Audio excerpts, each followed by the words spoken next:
Coming up tonight, we soak up the Red Seas, we have some snacks around the ship, and we chat with the hotel director. It's all coming up, so let's set sail.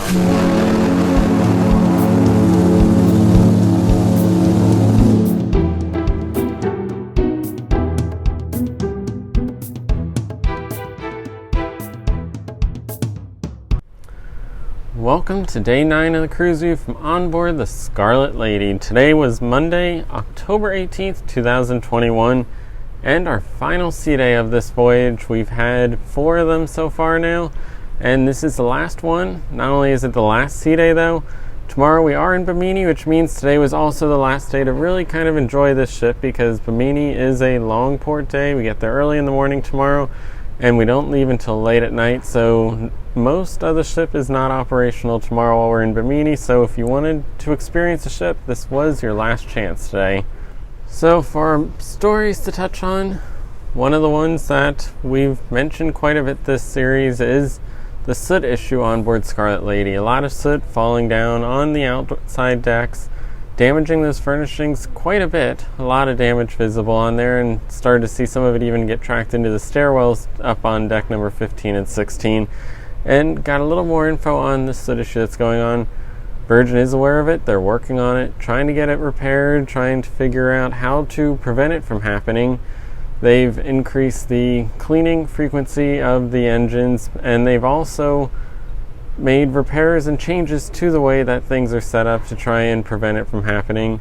While she was docked in Italy, of course, the engines were not fully operational during that time, so there was no way to kind of tell whether it was still a problem or not while she was sitting in that state over in Italy for most of the last year while we waited for COVID to go away. And that meant that while they did make some changes and thought it was fixed, unfortunately they were not fully resolved. And not only did they try to fix it and repair it, they believed they did, to the point where they actually replaced the furnishings on the outer decks. That's part of why she looked so spotless when we got on board, and has kind of deteriorated with those furnishings over the last 9 days, because they were fairly new when we got here, and they even tried different materials to ensure that they could clean them better if they were to get dirty, but it's appearing it's not working out quite as well as they had hoped.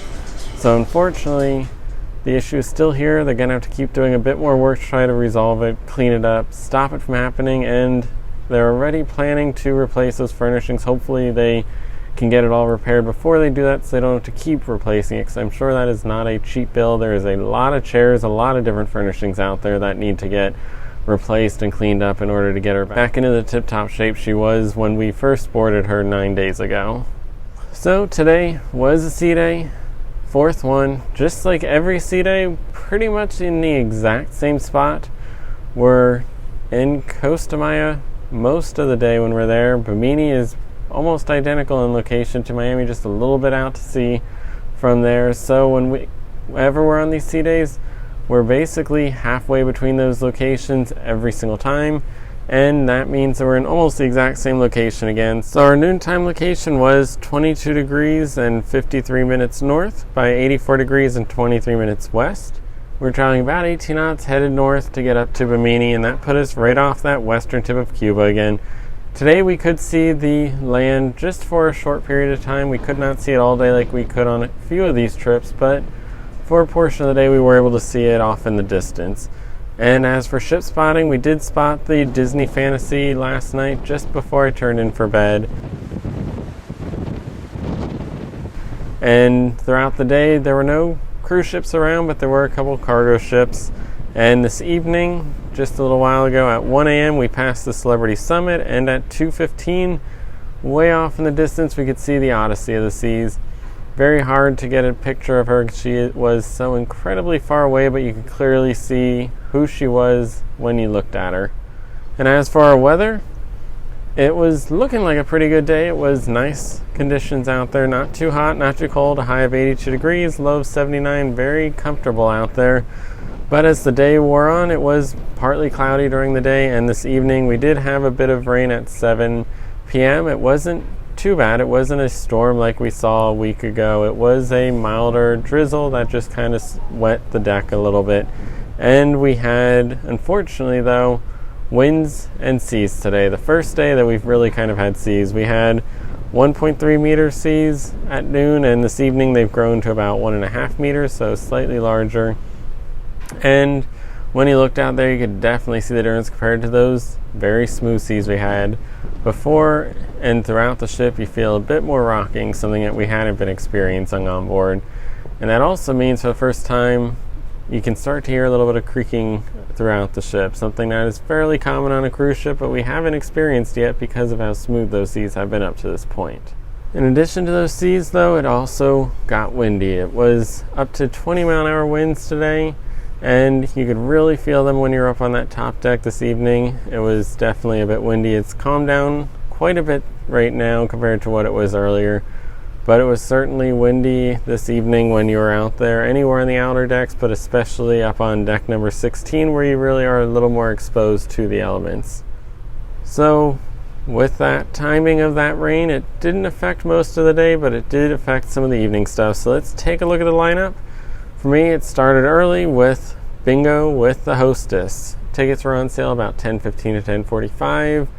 They offer 3 different packages that you could buy. Each one included every one of the 4 games that was run. You could just choose between either 3, 6, or 9 cards for it. If you got the 3, it was $30, $45 for the 6, and if you got the 9 one, it was both the 6 and the 3 together for $55. So you had a couple different choices there, and it was a decent sized crowd that turned out. It was definitely a popular event today. A lot of people came out, and not surprising because, like most of what Virgin does, it's not just the stale old bingo that we're used to. It was a bit more of a show. There was some singing, some videos, a lot more going on, a lot more to see, and of course a whole lot more entertainment, humor thrown in there than the typical bingo would be. Are we ready for bingo today? Oh, I think we can do better than that, guys. You are going to win cold, hard cash for just poking some holes. Prances and freedom granters.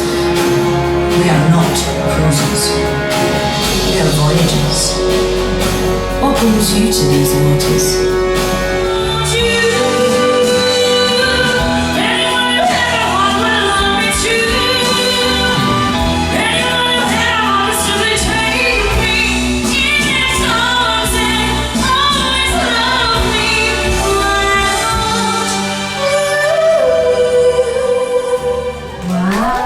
After that, I had some lunch across the ship.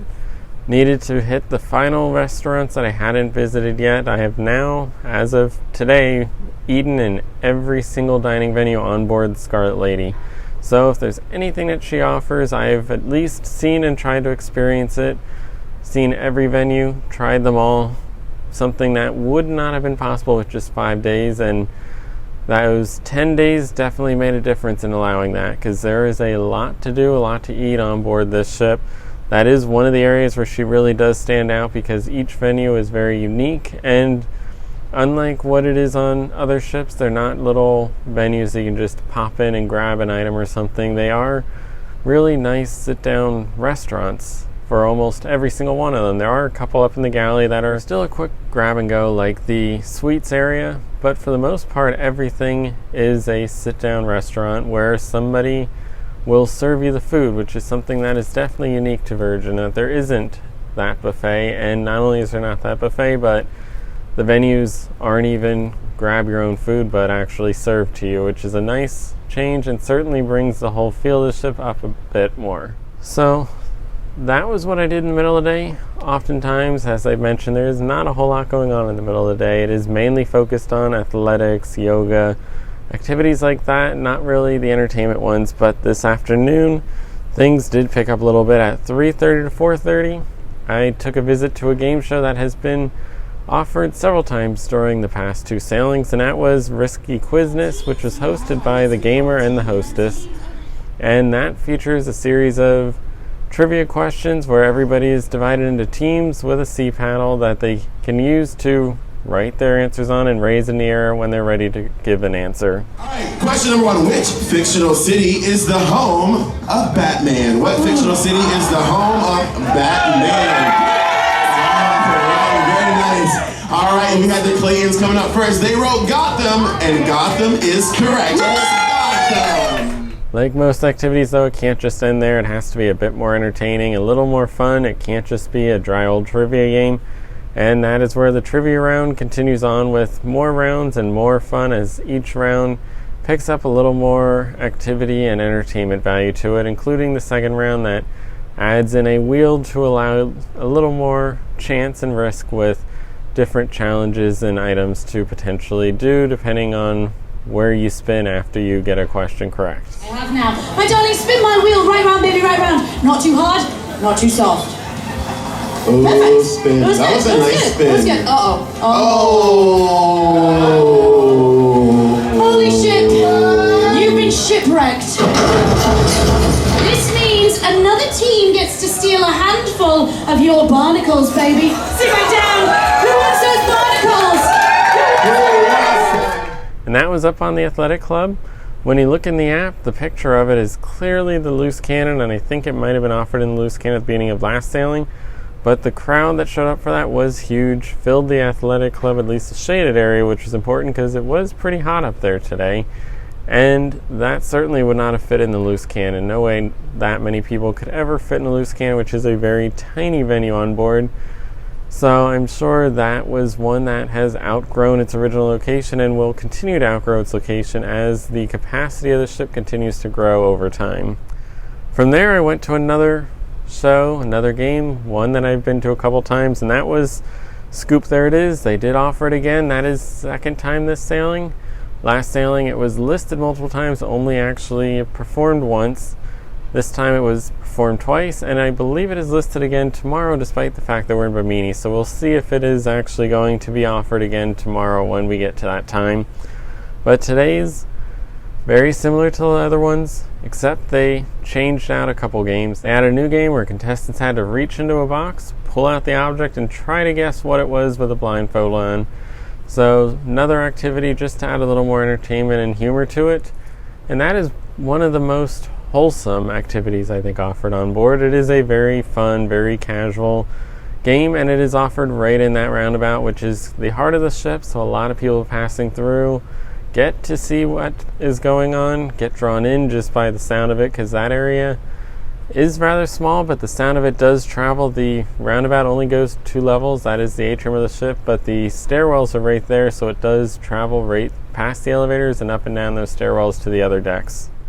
So that lasted actually slightly longer today. It was about 40 minutes today instead of 30 minutes, and after that we went to our first dinner that we are repeating, and that was Extra Virgin, the first dining venue that we ate on way back on day number 2. We returned to today, tried a couple different items, but most importantly had that espresso gelato again.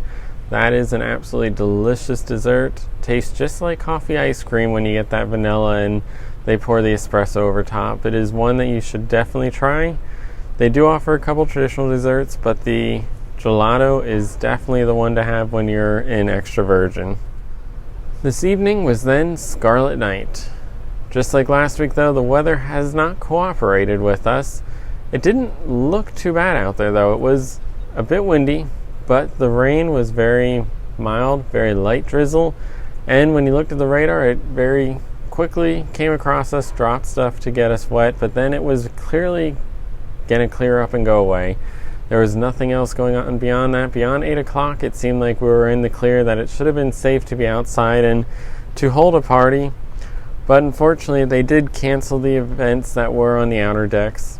Just like last week, they moved them around, got rid of them entirely for the most part, and they didn't do it the same as they did last week. The karaoke under the moon was immediately canceled. That was scheduled for 9 to 10:30.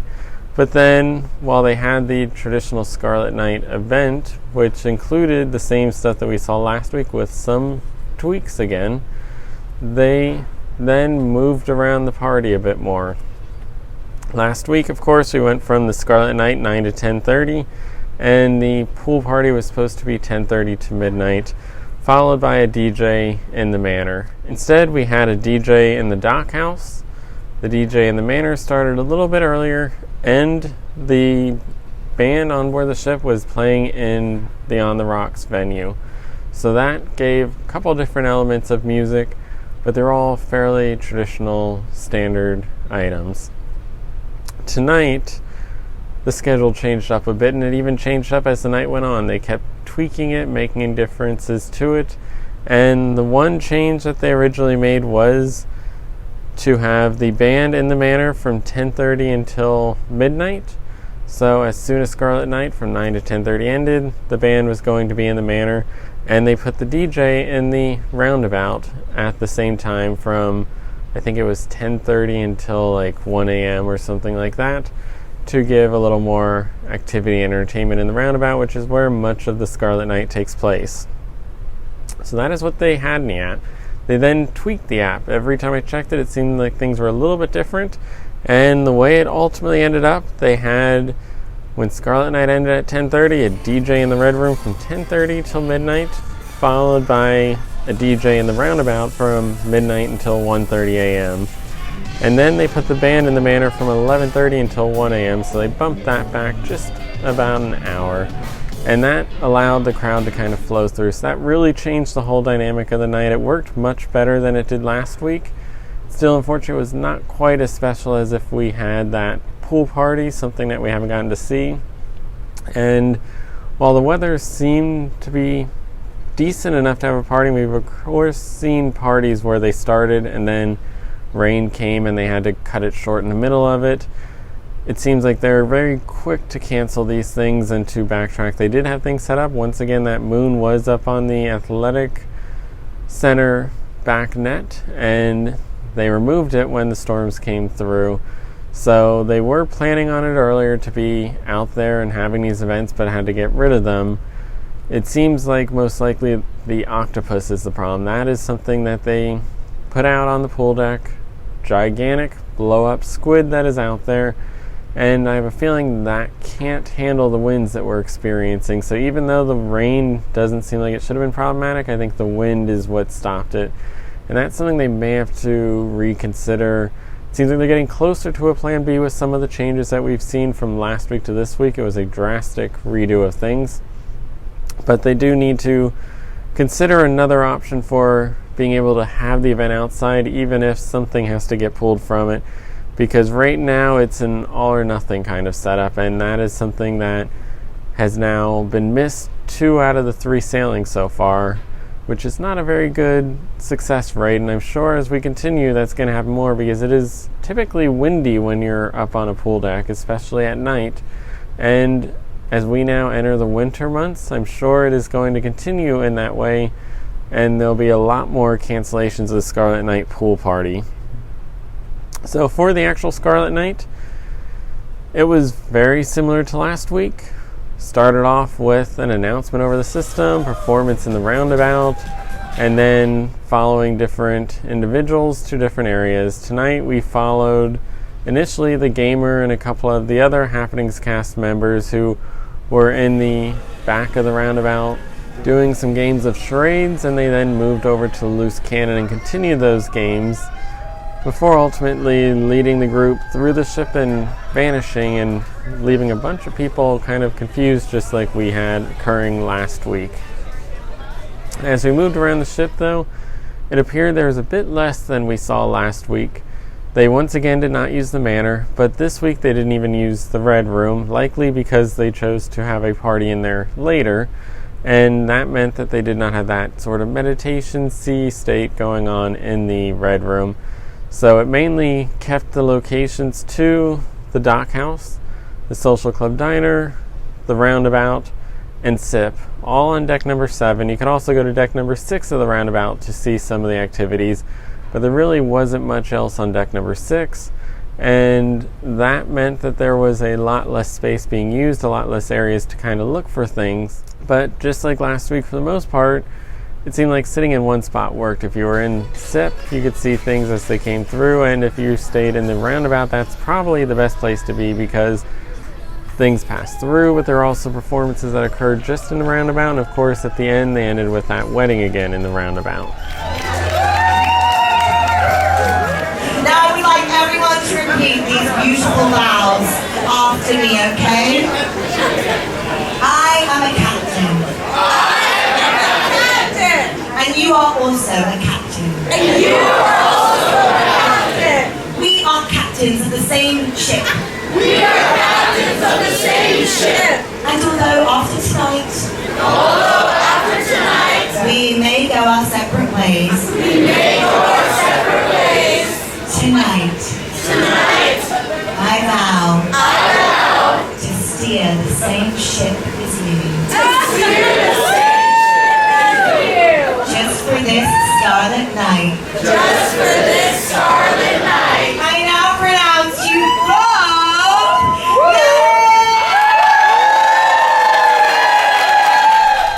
Following the Scarlet Night, then headed over to the Red Room for that DJ performance. And it was a traditional club, but put into the Red Room. So a very large space, as you can see behind me. When they open that up, it is a large open floor that you can have parties in, used for that Untitled Dance Show party thing. But also tonight, for the first time of either of these sailings, it was used as an actual club. There is plenty of stage lighting in here, perfect environment for a club. And when they end the Untitled Dance Show party thing, they basically turn into a club, but they turn into a club and then immediately have everybody leaving the venue. So this was the only time it actually got utilized as a club. And it worked incredibly well. There were some people that sat up on the top, a lot of people that stayed on the floor, and they even left one row, as you can see, of those seating elements open, so that if you were on the floor, unlike in the show, you can actually sit down. There weren't a lot of seats, but there was that one row that you could take and have a break if you wanted to. So that worked well, a lot of energy. It was very similar to the Manor, because the Manor, unlike most ships, as a nightclub, does have a full stage show lighting setup as well. So it was very similar to the event in the Manor last week, except this one, because the floor is so big and open, a lot more people could experience that. In the Manor, it was so crowded, everybody was in the back, that not many actually got to be out on that floor and experience the lighting and the lasers and everything that went on with it. Where tonight, everybody could experience that. And it was a full venue tonight. A lot of people came out for that one. That, of course, was going for an hour and a half from 10:30 until midnight. About 11:20, I headed over to the Manor. At that time, this venue was starting to empty out. Went over to the Manor, it was pretty empty there. 11:30, the band came out, started performing, all the lights were going in there, and it was fairly empty when it started. But by midnight, once this shut down, the Manor was completely packed, and that venue had taken over as the hot spot for the night. Stayed there until about 12:30.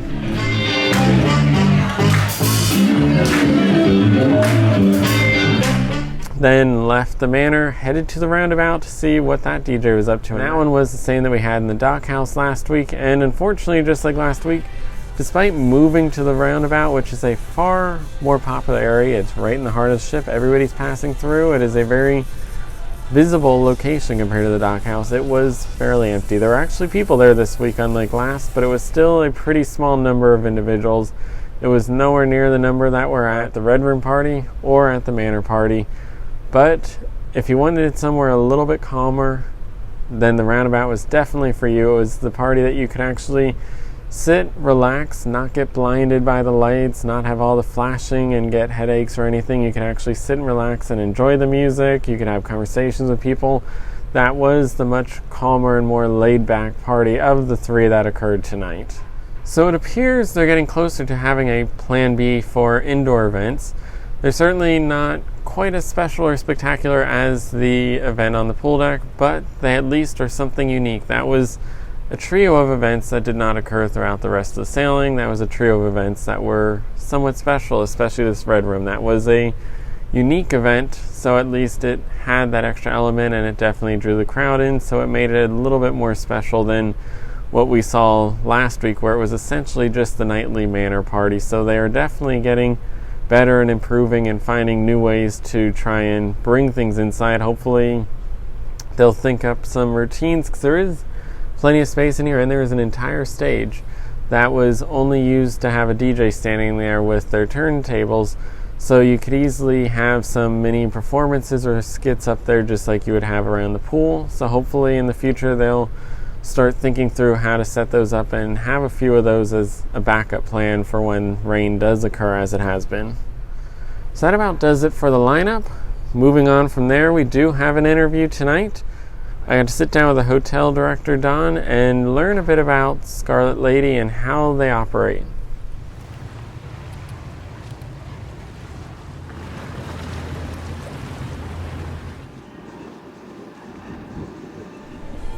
So today I am joined by Don, who is the hotel director on board Scarlet Lady. Thank you for joining me. Very welcome, Derek. Nice to meet you. Thanks for having me. Thanks. Could you provide a little bit of background on yourself, where you came from? Absolutely. So I started when I was born, where most people start. No, I did hospitality management in the Netherlands, born and raised there. But when I went to hotel management school, they had an option to do an internship in a cruise ship, and that intrigued me right away. I'd never seen or heard about cruise ships. I'm like, that's something new, that's something different, so let me try that. So in my third year, I was doing a module about cruise ships, what to expect, what is going on, how the guests, etc. are. So that I had a little background, and in the fourth year, I was able to do an internship, did the interview with Holland America Line. Started there in 2002, started in the dining room as an assistant dining room manager. Worked my way up through various ranks through a training and development program, up to assistant food and beverage director. Did a little project there, implemented an open dining system there. Got promoted to food and beverage, did hotel director, did a few new builds. And then in 2019, I thought the time was right to make a change. And I decided to come to Virgin, and I started working at Virgin. So what attracted you to come over to Virgin?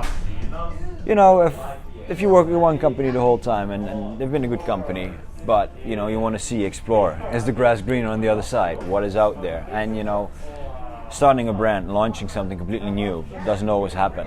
So I figured I want to be part of something different. Virgin Voyages said we're going to do things differently. I've always been intrigued by the way Richard Branson says, treat your crew well and they will treat your guests well. So being part of that, also the disrupting the cruise industry, and wanted to see what it was all about. And it's been a great experience. I've enjoyed it. It's been definitely different, especially also with COVID, but that is what attracted me, doing something differently and getting to know new structures, new people, and just a new way of cruising. Yeah. So Virgin does like to do things a bit different. How is your structure laid out here? My structure is laid out that I have financial controller reporting me, F&B director. Then I have public health director reporting to me. Entertainment is slightly different. And that's where we have the biggest change. The rest is pretty normal. But in entertainment, we have an entertainment director, not a typical cruise director. Every ship has a cruise director, one person, one point of contact, where you can reach, and that person makes or breaks the voyage. Yeah. We've decided to break that mold and have multiple points of contact. We have a happenings cast. That's several people being out and about, doing pop-up things. You may sit in a doghouse and they'll come and do a performance, they'll sing a song, or an activity's happening. And instead of just one person influencing the whole voyage for sailors, we chose to have multiple points of contact where people can connect. Somebody that likes to play games, the gamer, somebody that's passionate about food, the foodie, so that you can connect with those people and they are passionate about that. So you get that genuine interaction, and you're not stuck with one person that does it all for you. So that's the biggest change. And we have the entertainment we came up with is different. We made shows that we can put on Broadway and put them on the ship and see how we could make that work, rather than doing the typical cruise ship shows, etc. And in the restaurants we also did different things. Usually you have one big restaurant where everybody can go, but we wanted different experiences. You don't want to always go to the same restaurant. You want to have something special. And on other ships you can go and pay for a restaurant, but we wanted to include that. So we also came up with all these restaurants that we think on land will also work.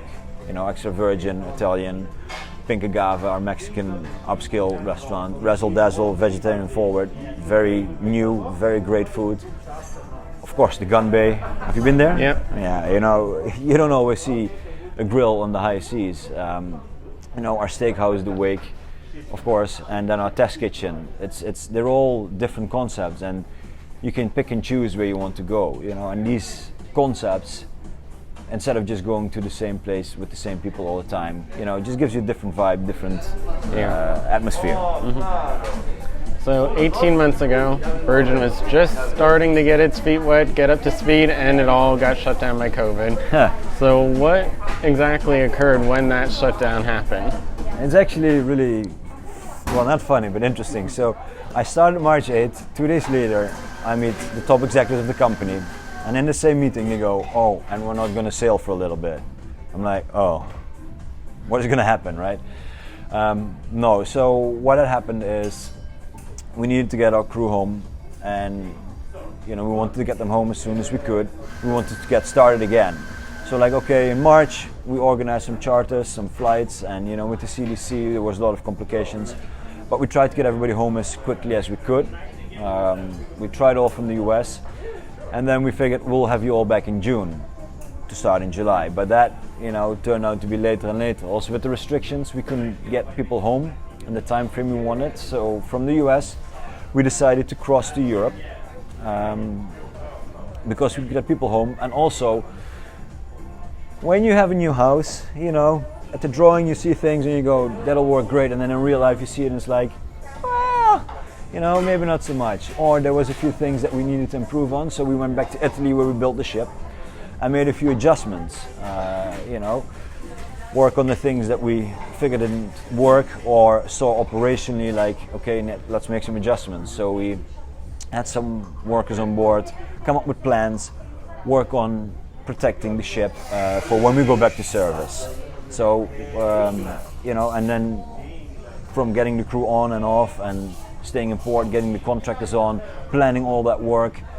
Some projects were bigger than others, so they took a little bit more time. So in that whole period, we tried to keep some of our crew employed, keep the ship in ship shape, and make sure that when we can start again, we would be ready and able to receive all of our sailors. So it seemed like a down period, but it was actually quite busy. So you're now back sailing. What was the impact on that resumption? What changes had to be put in place for it? There was a few changes made consciously. Of course, we have to have protocols in place. As you've come on board, you've seen the testing. Our crew has had additional training.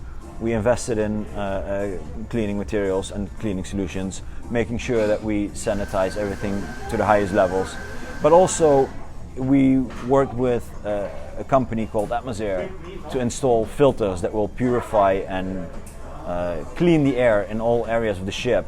And they kill, and don't pin me on the percentage, but I believe 99% of the virus and bacteria within an hour time frame. I may be wrong about the hour time frame also, but we continuously purify our air so that all these viruses and bacteria are eliminated, so that we can be around, have a great time, but are clean and cleaning going along as we are just having areas in operation. That is all installed in the air conditioning units, and I think it's done a good job. It was a big investment, but it's needed. We need to make sure that everybody stays safe and healthy. Yep.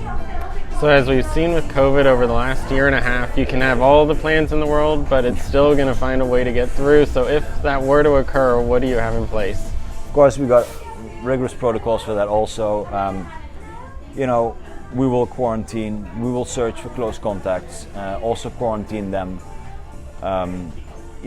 Just everybody's been in touch with these people. And we do rigorous testing for our crew. Every 2 weeks we test all of our crew members. Again, you came on board, you did the testing. For crew, mask wearing is still in public areas is obligatory. But the most important thing is that when we have a positive case, that they report and we isolate them and then trace around who was there, who was with them, and we place them in isolation. And at the end of the voyage, disembark them properly so that they are not affecting other people. When they're in the cabin, we have protocols in place for our crew members to be protected, wear protective equipment to go to their rooms, deliver meals, and make sure that they, are still having a good experience, or as good as it can be. one of the big things that's been coming along in the cruise industry has been the creation of mobile apps. With Virgin now, that has gone to another level to actually connect the crew with the passengers both in the cabins and around the ship. How does that affect the way the crew operate? That makes it slightly easier, but you know, we always had this app in the planning, so we were ahead of other companies with, you know, limiting the contact that we have with sailors face to face for COVID. But also, you know, you can be on the phone and just chat with any crew member at any time. We've trained our crew members so that they are able to speak the Virgin way. You know, everybody comes here and has an opinion on how they should be doing things, but Virgin has invested a lot of time in training and guiding our teams to make sure that we speak the same language. It's easier to sit and type rather than be on the phone all the time. And sailors find it easier to just connect, send a message, hey, can I get a reservation here and there, rather than picking up the phone, maybe having to wait. You know, chatting is you see it all the time, people on the phone all the time, so chatting has just become part of normal life rather than picking up the phone. So it's made it easier because you can do multiple things at the same time when you're waiting for an answer, instead of just dealing with one person on the phone. So it's helped us be more efficient, and you know, when you sit next to each other you can ask questions. Oh, this sailor is asking this, what do you think? So it's made it easier for the team to be consistent and give the great answers that they should be giving. Yeah. And with our cabins, we're now using the tablet to put requests into our room stewards and to interact and put those needs in. How does that change the way they go through their days and organize the cleaning of the rooms? Yeah, that part is a bit more complicated because we get more requests, but we've made sure that the sections are so that they are not too big. We have 2 people per section, so that when a request comes in, one person can go and say, okay, I'm going to bring some ice, or this person has asked for towels. You know, as with any new startup, we're still trying to figure out the best manning and structure, how we're going to do that, but I think it's a good system, and we got some measures in place that when these requests come in, also supervisors can see if things are taking too long. Do we need to adjust? Do we need to bring more people? So the cabin planning is, when you're cleaning cabin, is slightly more complicated with the request and may take a little longer. But generally, you know, we try to be in and out and be as efficient as possible. I think it's been working well, and it's again, you know, instead of picking up the phone, this person needs to call that person, and go straight to the crew member, and they can say, hey, my pantry's there, I'm going to bring you some ice, and it's right there. So it's improved the efficiency for requests to be handled. So we are currently at a limited capacity on board the sailing, but eventually Scarlet's going to have to get up to that 100% capacity. How are you going to ensure that things can scale and continue at the same quality? Well, you know, of course our trainings are in place. We've done extensive training, Virgin training. When you come on board for Virgin, there's about a 2-week program where you go through all kinds of training, the Virgin way, you know, all these training programs to make sure that the crew understand what we are trying to achieve here. With that upscaling, we're going to gradually scale up so that we can see where the pressure points are, where we need to improve. We've seen quite a few things where we can work on already. You know, we've not been in operation for a long time. We've actually never been in operation, so the things we're seeing, we're adjusting. And I must say the support from the office is also amazing. You know, we bring up things and they go, okay, well, we never thought about that. Let's work on this. And we're all working as a team to ensure that when we go up to these high levels, we can achieve that. Some areas we have full staffing and are running, you know, at a slower pace where we know we can do better. Other areas we're making adjustments. As I said, we're learning. You know, you build something, we make progress, and we'll see if we have to adjust. Do we need one area more staffing? One area, okay, well, we've seen that the app is very efficient, maybe we can take less. So there's all these points that we're looking at and reviewing. The spaces are laid out nicely. I think, you know, they're not overcrowded. You see when you go around. So I think we can handle the bigger capacities. Just a few points of attention that we are working on and saying, okay, you know, for example, the coffee bar, is it too busy? Do we need one person? Do we need one more coffee machine? So those are the things that we're reviewing and continuously discussing with the office. And, you know, it's easy. They're here in Miami. They can pop by, they come on board, stay on board for us with the voyage, they look at it, and so we're making notes and just learning as we go along. And I'm confident that in the future we see higher levels of sailings, and we'll do well. Very confident. So Scarlet is just getting started now, but what is next for you? Next to me, actually I just came back for the launch in the US. I'll be here until the middle of December. I'll go on a small break and I'll go to Italy and go on Valiant. I've done that with the previous company, and I enjoy opening ships. It's bringing the team together, working on the things that maybe didn't work as well as we wanted to here, and improve them there. So it's also continuously making those improvements and having continuity to make sure that we are making these steps. So it's exciting. I enjoy also being in different parts of the world and getting things going, and seeing different sailors and seeing what those challenges bring. Yeah. Is there anything else that you'd like to tell the viewers? Don't lose the opportunity to come and sail with us. I've been with my previous company 18 years, but the way I was treated when I came here felt like I had come into a new family, and I never left. And we want to make sure that you feel the same. When you come on board with us, things are slightly different, but slightly improved. We want to make sure you have rockstar service, and if there's anything that you think we can work on, we're here for your feedback and your comments. Come and sail with us, and we'll make you, we'll set sail the Virgin way, and we'll make sure it's an awesome vacation for you. All right. Thank you. Thank you, Derek. Much appreciated. So I got to thank Don for taking the time to talk to me. There is a lot that goes into ensuring the safety of all the guests and all those COVID protocols. It is something that is going to be around for a while. It doesn't seem like it's going away anytime soon, so we need to learn to adapt and live with it and try to keep everybody as safe as possible so we can all enjoy cruising and getting back to our old lives, our good lives, and of course our sea lives. So next up is our daily dine. Today we don't have one, but we actually have a set of 4 venues. We're going to take a look at some of the smaller venues that offer some dining choices on board.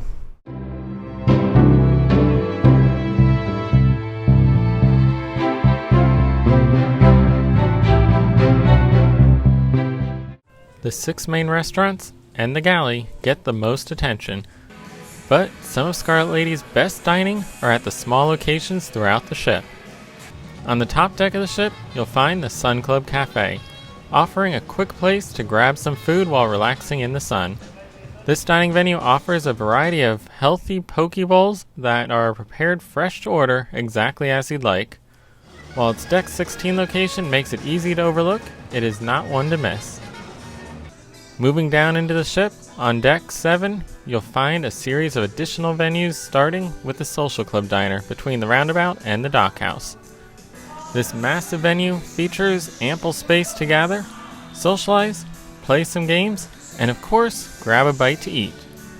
Taking sailors back to their childhood, this carnival-inspired venue features a variety of hot dogs, pretzels with cheese, popcorn, and a selection of milkshakes and other drinks with a twist. The fan favorite area, though, is the candy bar, where sailors can get a bag of candy or other dessert treats to take with them. It's not just the Social Club Diner, though. Tucked in the back is the arcade, with a collection of classic games that are all complimentary to play.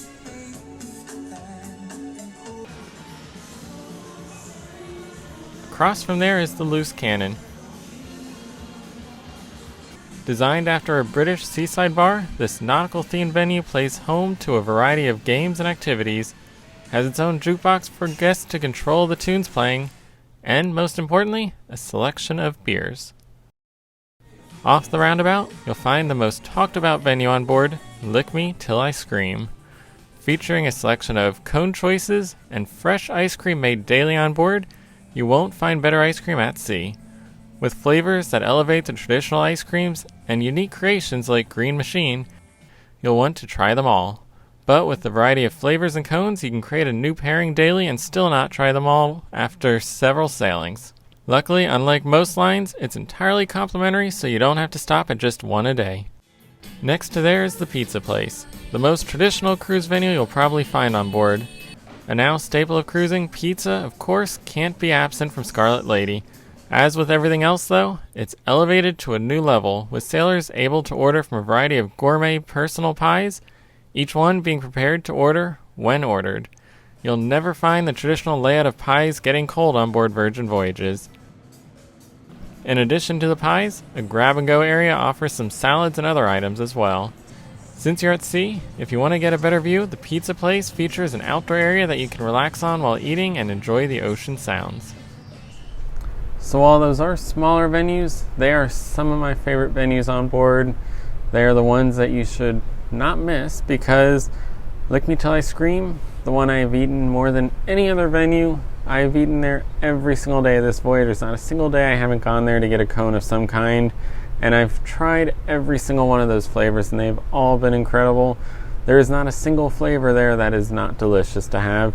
And there are a few surprises like that green machine. Not a fan of avocado. Has it in it, yet that tastes delicious. It's primarily that apple that really overpowers it. It's one of the ones that people are very scared to sample, scared to try, and they almost always love it when they do try it because it is not anything like you'd expect it to be. It is an absolutely delicious one, very refreshing. That green apple flavor that really kind of overpowers it is not something you expect, and it is certainly nice on a hot day to have that. And of course, the Social Club Diner, the venue that is probably the most overlooked venue of all on board. Virgin does not do a whole lot of marketing for it. They really don't mention it much. It's not even listed on the deck plans that I got from them. It's a completely empty space. It's not even there. When I found out about it, it was because I was looking on the website of dining and they happened to add it as an item with a picture of it. Otherwise, I wouldn't have known it was there because it's not on the deck plans. It's not something they've pushed. It's not something they really market. And when they show it, they just show that little picture of it. And it really makes it look like it's just this small counter, something off of the roundabout perhaps. It's not anything spectacular from the way that they kind of market it. But when you get on board, the Social Club Diner is actually a massive space. In my opinion, it is the second atrium to this ship. It is one of those venues that when you pass it, it identifies the location you're at. You always look for it. You're always passing through it. You can't avoid it. And it has so much energy around it. It is the area that people gather for the gaming and for having conversations and fun with one another. And of course, there's so many different options to eat. Those snacks, the gummy bears, I mean, who would have expected gummy bears to be offered on a cruise ship? Especially the way that they just give them out in the bags so you can just take them back to the room, have them as a snack while you're getting ready for dinner or before bed, whenever you want it. Because they just give you those bags to take the candy back and have when you want. It is a venue unlike what you'll find on any other cruise ship, and it's the one that you don't need to plan an entire meal around. You can just go and enjoy it whenever you want because there's so many delicious snacks there. Everything they offer there is absolutely delicious, and you're going to pass through it 1,000 times when you're on a cruise. It's impossible not to pass through it. It could use much better hours. Just like they don't market it, they don't really understand the value of it to the point where they appreciate it properly, and that means it has much shorter hours than it deserves, including the fact that it is done for this voyage. We are no longer able to go there because it does not have any hours tomorrow because we're in Bimini, and it has no hours the morning that we get off the ship, so that venue is shut down for the rest of the cruise, unfortunately. Hopefully they'll change that, because it is a venue that deserves far more hours than it gets, and it deserves more attention for sure, because people should know about it when they come on board. And if they ever build a new class, which I'm sure they will at some point, they should really consider making it a separate roundabout, having 2 sets of roundabouts, something that would be rare on a cruise ship, because the relaxed, subtle feel of the current roundabout is incredible on its own, but some kind of venue to take people back to their childhood, those nice comfort snacks and food, bringing a burger joint down to there, making it a separate roundabout would certainly be an incredible addition to the ship, and so fitting for the fact that the venue, despite just being a normal venue, has such an atrium-like purpose to it when you consider it on board this ship. Then going on to our venue for today, venue not many people are going to get to see, because it is Richard's Rooftop.